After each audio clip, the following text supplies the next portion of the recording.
नमस्कार दोस्तों, मैं हूं रोशन और आप देख रहे हैं जीके अफेयर्स यूट्यूब चैनल। दोस्तों, इस चैनल पे आपको प्रीवियस ईयर पेपर का डिस्कशन और साथ ही साथ जीके की तैयारी करवाई जाती है। तो आप लोग जरूर इस चैनल को सब्सक्राइब करके बेल आइकन को प्रेस रखिए। एक इंपॉर्टेंट सीरीज आप लोगों के लिए चल रही है, आप लोग इसको जरूर प्यार दीजिए, वीडियो को शेयर करिए अपने दोस्तों के साथ। तो जीके जीएस का रामबाण का सीरीज है। किसी भी एग्जाम की आप तैयारी कर रहे हैं तो आपके लिए बहुत ही महत्वपूर्ण है, क्योंकि हम इसमें प्रीवियस ईयर पेपर का डिस्कशन करते हैं और इसको टीसीएस स्पेशल रखते हैं। तो इसके जो है कई फ़ायदे आपको देखने को मिलेंगे। साइंस के भी प्रश्न होते हैं और जनरल अवेयरनेस के, कंप्यूटर के, तो इसको ज़रूर देखिएगा, चाहे आप किसी भी एग्ज़ाम की तैयारी कर रहे हो। अगर देखिए पीडीएफ चाहिए तो आप हमारे टेलीग्राम चैनल से जुड़ सकते हैं, जिसका लिंक आपको नीचे डिस्क्रिप्शन में दिया हुआ है। और आपके पास कोई भी एग्ज़ाम का क्वेश्चन पेपर होता है तो gkfs25@gmail.com पे भेज सकते हैं। तो देखिए यहाँ पर क्वेश्चन नंबर 226 है। अब देखिए किस एग्जाम में पेपर आया है, तो सेल राउरकेला में ओसीटीटी मेटालर्जी का पेपर हुआ था नवंबर 2019 में। तो देखिए संसद के सदन पर बजट की घोषणा कौन करता है, तो देखिए बजट की घोषणा जो करते हैं वो भारत के वित्त मंत्री करते हैं, यानी कि फाइनेंस मिनिस्टर करते हैं, जो कि अभी निर्मला सीतारमन जी है। तो करेक्ट उत्तर इसका सी सही होगा। इसको जरूर ध्यान रखिएगा कि यहाँ पर संसद के सदन पर जो बजट की घोषणा करते हैं वो भारत के वित्त मंत्री करते हैं। इसको जरूर ध्यान रखिएगा।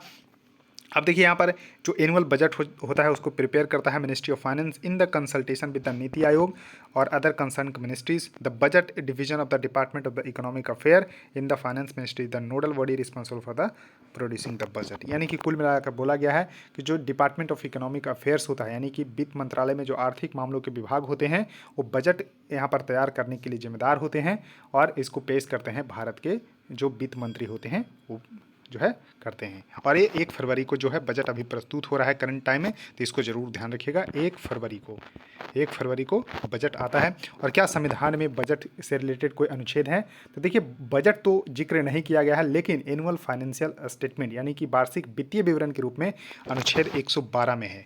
तो उसी को जो है बजट को जो है लैंग्वेज में लिखा गया है, वार्षिक वित्तीय विवरण लिखा गया है, बजट डायरेक्टली नहीं लिखा गया, लेकिन मतलब वही है। तो अनुच्छेद 112 में इसका जिक्र किया गया है, इसको भी जरूर ध्यान रख लीजिएगा। उसके देखिए नेक्स्ट क्वेश्चन है कि तारों के टिमटिमाने का कारण क्या है। जो आकाश में देखते होंगे, आसमान में जब खुली आसमान में जब रात को देखते होंगे तो तारे टिमटिमाते नजर आते हैं, तो क्या उसका कारण क्या है, तो देखिए वायुमंडलीय रिफ्रैक्शन इसका जो है कारण है। तो करेक्ट उत्तर इसका बी होगा, यानी कि एटमॉस्फेरिक रिफ्रैक्शन इसका सही उत्तर होगा। इसको जरूर ध्यान रखिएगा, रिफ्रैक्शन के कारण जो है तारे टिमटिमाते नजर आते हैं। उसके बाद नेक्स्ट क्वेश्चन आपके सामने है कि प्रकाश वर्ष किसकी इकाई है। तो देखिए ये तो कई बार एग्जाम में क्वेश्चन पूछे गए हैं, तो आपने भी देखा होगा कि इसी जो सीरीज में ये शायद दूसरी बार हम डिस्कस कर रहे हैं कि प्रकाश वर्ष जो है किसकी इकाई है। तो देखिए प्रकाश वर्ष ये आपको समय का नहीं है, बल्कि ये दूरी का मात्रक है, और इसको ध्यान रखिएगा, दूरी इसका सही उत्तर होगा। अब देखिए 1 लाइट ईयर की बात करते हैं, यानी कि 1 साल में प्रकाश के द्वारा चली गई जो कुल दूरी होती है तो उसको प्रकाश वर्ष बोलते हैं। तो 1 लाइट ईयर में होते हैं 9.46 इंटू 10⁻15 मीटर, इतना ध्यान रखिएगा। तो क्या ये दूरी की सबसे लंबी इकाई है, यानी कि सबसे बड़ी इकाई है? नहीं, सबसे बड़ी इकाई है पारसेक, इसको भी ध्यान रखिएगा।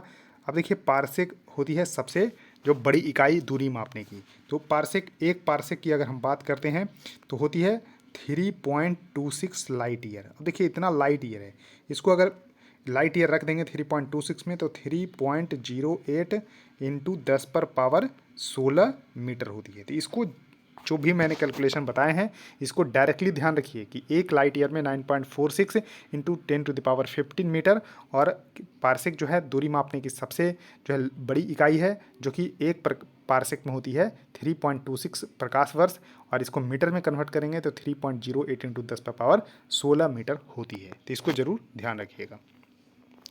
देखिए नेक्स्ट क्वेश्चन है कि महाभारत प्रसिद्ध जो प्राचीन कलिंग जो है अभी वर्तमान में किसका हिस्सा है। तो देखिए कलिंग जो है प्राचीन में बोला जाता था उड़ीसा को, जो अभी वर्तमान उड़ीसा है उसको प्राचीन समय में जो है कलिंग के नाम से जाना जाता है। तो इस तरह से आपको जरूर ध्यान रख लेना है। तो कलिंग जो है उड़ीसा अभी वर्तमान में है उसको बोला जाता है। उसके देखिए नेक्स्ट क्वेश्चन है कि उड़ीसा में जुआंग का नाम है। अब देखिए उड़ीसा में जुआंग क्या है, तो एक जनजाति है, इसको जरूर ध्यान रखिएगा। तो करेक्ट उत्तर इसका डी सही होगा। तो डी ध्यान रखिएगा कि उड़ीसा में जुआंग नाम से एक जनजाति रहती है। उसका देखिए नेक्स्ट क्वेश्चन है कि किस विटामिन को अल्फा टेकोफेरॉल कहा जाता है। तो देखिए अल्फा टेकोफेरॉल जो कहा जाता है, यानी कि वैज्ञानिक नाम है किस विटामिन का, तो दोस्तों उस विटामिन का नाम है विटामिन ई। तो इसको जरूर ध्यान रखिएगा। देखिए विटामिन ए को बोलते हैं रेटिनॉल, ध्यान रखिएगा, विटामिन ए को रेटिनॉल बोलते हैं और विटामिन ई को बोलते हैं अल्फा टेकोफेरोल। इसको जरूर ध्यान रखना। तो सभी विटामिन का नाम यहाँ पर आपको मैं करवाऊंगा, वैसे आपको जरूर इसको करके जाना होता है, यानी कि ध्यान रखना है, याद कर लेना है किसी भी तरह से। तो विटामिन ई को अल्फा टेकोफेरोल भी कहा जाता है। कभी कभी सिर्फ टेकोफेरोल भी लिखा रहता है, तो वो भी सही होगा विटामिन ई का। उसके देखिए नेक्स्ट क्वेश्चन है कि कौन सा केंद्रीय मंत्रालय आत्मनिर्भर भारत रोजगार योजना लागू करता है। तो देखिए आत्मनिर्भर भारत रोजगार योजना यानी कि आत्मनिर्भर भारत रोजगार योजना जो है किस मिनिस्ट्री के द्वारा जो है इम्प्लीमेंट किया जाता है। तो दोस्तों श्रम और रोजगार मंत्रालय इसका सही उत्तर होगा, यानी कि ministry of labour and employment के द्वारा जो है इसको जो है इम्प्लीमेंट किया जाता है, यानी कि इसको लागू करता है। तो इसको जरूर ध्यान रखिएगा। तो यहाँ पर आपको ये जो है ऑफिशियल वेबसाइट का कटअप मैं दिखा रहा हूँ कि government of India ministry of labour and employment, देखिए आत्मनिर्भर भारत रोजगार योजना जो है announced as a part of the Atmanirbhar Bharat 3.0 package to boost the economy, increase the employment generation in the post कोविड-19 रिकवरी। तो इस तरह से आपको जरूर ध्यान रख लेना है, बहुत ही महत्वपूर्ण है। अब देखिए नेक्स्ट क्वेश्चन है कि कौन सा भारतीय शहर वार्षिक ट्यूलिप उत्सव की मेजबानी करता है। तो देखिए एनुअली जो ट्यूलिप फेस्टिवल होता है वो श्रीनगर में जो है मनाया जाता है। तो इसको जरूर ध्यान रखना है कि श्रीनगर जो है ट्यूलिप जो उत्सव होता है उसकी मेजबानी करता है। और देखिए ट्यूलिप गार्डन जो है आपको बहुत ही जो है खूबसूरत होती है, आप देख सकते हैं। तो ट्यूलिप के जो फूल होते हैं वो आपको जो दिल्ली में जो मुगल गार्डन था, तो क्या मुगल गार्डन का नया नाम रखा गया है, तो आप ज़रूर उसको जो है बता सकते हैं कमेंट सेक्शन में। तो देखिए वहाँ पर जो है आपको ये श्रीनगर में जो है इसका उत्सव मनाया जाता है। तो इस तरह से बहुत ही खूबसूरत फूल होते हैं, इसको ज़रूर ध्यान रखिएगा। अब देखिए जीडीपी के आधार पर किस भारतीय शहर को सबसे अमीर भारतीय शहर का नाम दिया गया है। तो देखिए जीडीपी यानी कि ग्रॉस डोमेस्टिक जो प्रोडक्ट होता है उसके आधार पे किस भारतीय शहर को यहाँ पर जो है रिचेस्ट माना गया है। तो देखिए मुंबई इसका सही उत्तर होगा। तो करेक्ट उत्तर इसका सी सही होगा, इसको जरूर ध्यान रख लीजिएगा। अब देखिए मुंबई का कितना जो है यहाँ पर जीडीपी है। तो देखिए जीडीपी अगर हम बात करते हैं अमेरिकी डॉलर में तो 310 बिलियन डॉलर यहाँ पर जो है मुंबई का है। और देखिए इसको सपनों का शहर बोला जाता है, यानी कि जो भी सपना देखते हैं तो जो है माना जाता है कि मुंबई जाते हैं अपना सपना को पूरा करने। तो सिटी ऑफ ड्रीम जो है मुंबई को बोला जाता है और 310 बिलियन डॉलर के साथ भारत में सबसे रिचेस्ट है। और भारत में यहाँ पर आप देख सकते हैं कि दिल्ली जो है सेकंड नंबर पे आती है जो कि 293 बिलियन डॉलर के साथ, यानी कि इसको भारत का बहुसांस्कृतिक केंद्र बोला जाता है दिल्ली को, multi cultural hub of India. उसके देखिए talent hub of India Kolkata जो कि तीसरे नंबर पे है, यानी कि भारत का प्रतिभा केंद्र कोलकाता को। और देखिए सिलिकन वैली बेंगलोर में है, तो इसको बोला जाता है दक्षिण एशिया का डेट्रॉयट, यानी कि Detroit of the south Asia Chennai को, सिटी ऑफ द पर्ल्स यानी मोतियों का शहर हैदराबाद को, और पूर्व का ऑक्सफोर्ड यानी कि Oxford of the east Pune को। तो इस तरह से 7 जो शहर हैं उसका देखिए उपनाम भी आपको याद रखना है।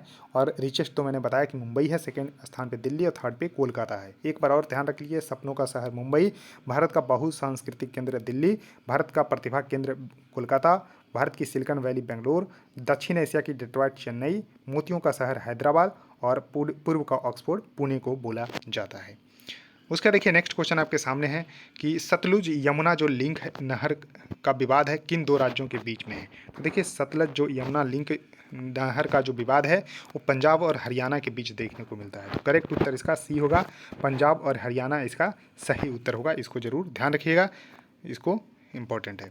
उसके देखिए अब ये विवाद आज से नहीं जबकि 1966 में रीऑर्गेनाइजेशन ऑफ पंजाब किया गया था। It is decided that Haryana will get share of the Sutlej border. फिर 1977 में land acquisition start for the 214 kilometre Sutlej Yamuna link था, 112 kilometre of it in Punjab and 92 kilometre जो है हरियाणा में था। तो इस तरह से इसको ध्यान रख सकते हैं।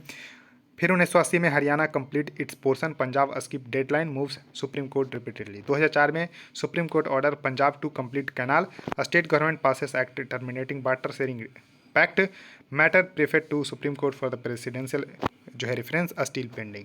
तो इस तरह से आप देख पा रहे होंगे कि हरियाणा जो है अपना काम पूरा कर चुका था, क्योंकि हरियाणा को यहाँ पर जो है फ़ायदा हो रहा था, लेकिन पंजाब को ऐसा जो है मतलब पानी शेयरिंग के लिए जो है यहाँ पर राजी नहीं हो रहा था। तो देखिए 1966 से ये विवाद जो है चला आ रहा है सतलज यमुना जो लिंक कैनाल है उसके लिए। तो इसको ध्यान रखिएगा, पंजाब और हरियाणा के बीच जो है विवाद चला आ रहा है। तो इस तरह से आप देख पा रहे होंगे कि सतलज यमुना जो है लिंक कैनाल है, ये आपको यमुना है और यहाँ पर आपको सतलज है।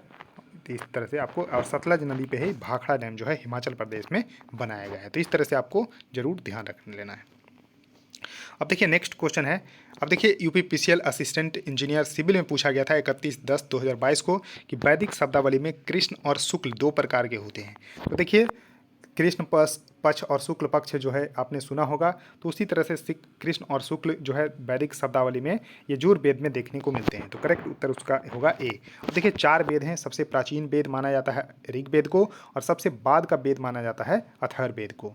तो ऋग्वेद, सामवेद, यजुर्वेद और अथर्ववेद, ये 4 वेद है। इसको जरूर ध्यान रख लेना है, जिसमें कि कृष्ण और शुक्ल 2 प्रकार के होते हैं, वो यजुर्वेद में जो है माने गए हैं। तो इस तरह से आपको करेक्ट आंसर ए सही हो जाएगा। अब देखिए नेक्स्ट क्वेश्चन आपके सामने है कि खानवा का युद्ध किस वर्ष लड़ा गया जिसमें बाबर ने मेवाड़ पर कब्जा कर लिया। तो देखिए बाबर ने 1526 ईस्वी में जो यहाँ पर दिल्ली सल्तनत के जो वंश थे, लोदी वंश, उसमें जो है आपको ध्यान रख लेना है, इब्राहिम लोदी को हराकर 1526 ईस्वी में पानीपत की प्रथम लड़ाई में क्या किया, तो यहाँ पर आपको मुगल साम्राज्य की स्थापना की। तो 1526 में पानीपत की प्रथम लड़ाई हुई जिसमें बाबर विजयी हुआ और इब्राहिम लोदी की हार हो गई। फिर यहाँ पर 1527 ईस्वी में खानवा का युद्ध लड़ा गया। ध्यान रख लेना है, खानवा का युद्ध लड़ा गया 1527 ईस्वी में। तो इस तरह से आपको जरूर ध्यान रख लेना है। तो करेक्ट उत्तर इसमें डी होगा, और इसमें भी बाबर विजयी हुआ था। तो इस तरह से आपको जरूर ध्यान रख लेना है। अब देखिए खानवा की लड़ाई हुई थी 1527 में। आगरा से 60 किलोमीटर पश्चिम में खानवा में लड़ी गई थी।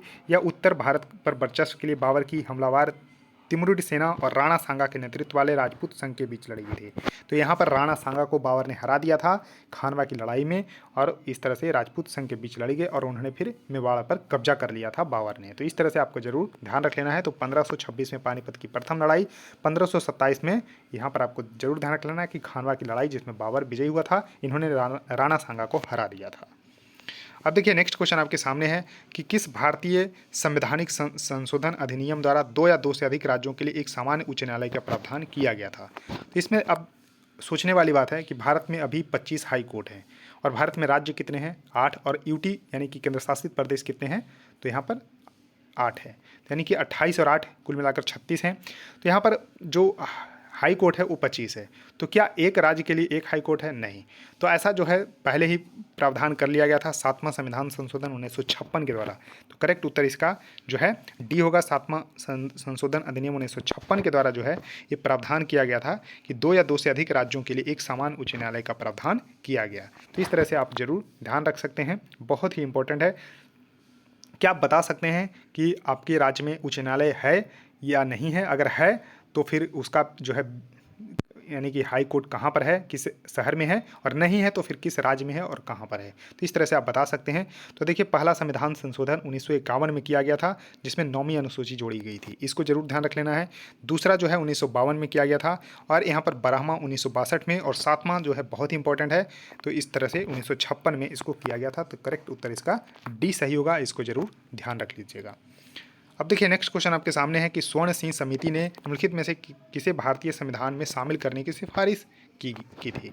अब देखिए थोड़ा सा मैं आपको यहाँ पर हिस्ट्री बताता हूँ किस तरह से संविधान निर्माताओं ने यहाँ पर जो है क्या क्या प्रावधान रखे थे भारतीय संविधान में। तो सबसे पहले आपको ध्यान रख लेना है कि यहाँ पर मौलिक अधिकार जो रखे गए थे वो भारतीय संविधान के भाग 3 में रखे गए थे, 3 में रखे गए थे, और अनुच्छेद 12 से 35 तक रखे गए थे। तो अधिकार तो दे दिए इन्होंने, और शुरू में जो है 7 जो है यहाँ पर मौलिक अधिकार दिए गए थे। फिर 44वां संविधान संशोधन 1978 में लाया गया जिसमें संपत्ति के अधिकार को हटा दिया गया और उसको जो है 300A में रखा गया। ध्यान रखिएगा 300A अनुच्छेद में रखा गया और इसको लीगल राइट बना दिया गया है। तो इसको जरूर ध्यान रखना है। यानी वर्तमान में अभी 6 जो है मौलिक अधिकार हैं। तो मौलिक अधिकार भाग 3 में 12 से 35 तक रखा गया। तो देखिए अधिकार तो जनता को दे दिए, उसके बाद राज्य को भी जो है कुछ जिम्मेदारियां दी गई DPSP यानी कि राज्य के नीति निर्देशक तत्व के अनुसार, यानी कि भाग 4 में इसको रखा गया और अनुच्छेद रखा गया 36 से 51 तक। आप कहानी समझ रहे हैं कि राज्य को भी जिम्मेदारी दी गई कि जो है राज्य के वेलफेयर के लिए काम करे। उसके बाद सरकार को भी दे दिया कि जो है मौलिक अधिकार, यानी जनता को दे दिया यहाँ पर बेसिकली कि आप अपना अधिकार सरकार से मांग सकते हैं। नहीं अगर अधिकार पूरा हुआ तो आप कोर्ट में भी जा सकते हैं। यानी कि यहाँ पर आपको ध्यान रखना है रीट का प्रयोग किया जाता है अनुच्छेद 32 के तहत। लेकिन जो है नागरिक को कोई यहाँ पर जिम्मेदारी ही नहीं दी गई, कोई कर्तव्य ही नहीं दिया गया। तो फिर यहाँ पर स्वर्ण सिंह समिति के रिकमेंडेशंस आया, अनुशंसा आया कि यहाँ पर एक सिफारिश की गई कि यहाँ पर मौलिक कर्तव्य जोड़ा जाए, यानी कि नागरिकों को भी कुछ कर्तव्य दिया जाए। तो यहाँ पर मौलिक कर्तव्य इसका सही उत्तर होगा और इसके लिए संविधान में 42वां संविधान संशोधन किया गया। ध्यान रखिएगा 1976 में। तो 1976 में किया गया। देखिए उस समय इमरजेंसी चल रही थी, तो 42वां संविधान संशोधन 1976 में किया गया था, जिसको जो है मिनी संविधान के नाम से भी जाना जाता है, क्योंकि उसमें बहुत सारे संशोधन किए गए थे। तो 42वां संविधान संशोधन 1976 में किया गया। तो शुरू में देखिए यहाँ पर 10 मौलिक कर्तव्य जो है नागरिकों को दिए गए। फिर 11वां जो है मौलिक कर्तव्य 86वां संविधान संशोधन जो है 2002 में किया गया। 2002 में किया गया, जिसमें जो है 6 से 14 आयु वर्ष के बच्चों को माता पिताओं को पढ़ाने का जिम्मेदारी दिया गया। तो अभी वर्तमान में पूछा जाए कि मौलिक कर्तव्य कितने हैं, तो 11 है। अब देखिए 11 तो हो गए, यानी कि इसको रखा कहाँ गया, तो अनुच्छेद 51A में रखा गया। देखिए 36 से 51 तक के तो यहाँ पर राज्य के नीति निर्देशक तत्व है, 51A में रखा गया और भाग 4A में रखा गया। तो इस तरह से पूरा जो है इतिहास मैंने बताया। और इसको लिया कहाँ से गया है, तो देखिए यहाँ पर USSR के संविधान से लिया गया, जो कि वर्तमान में रसिया है। और मौलिक अधिकार को किस संविधान से लिया गया, तो अमेरिका के संविधान से।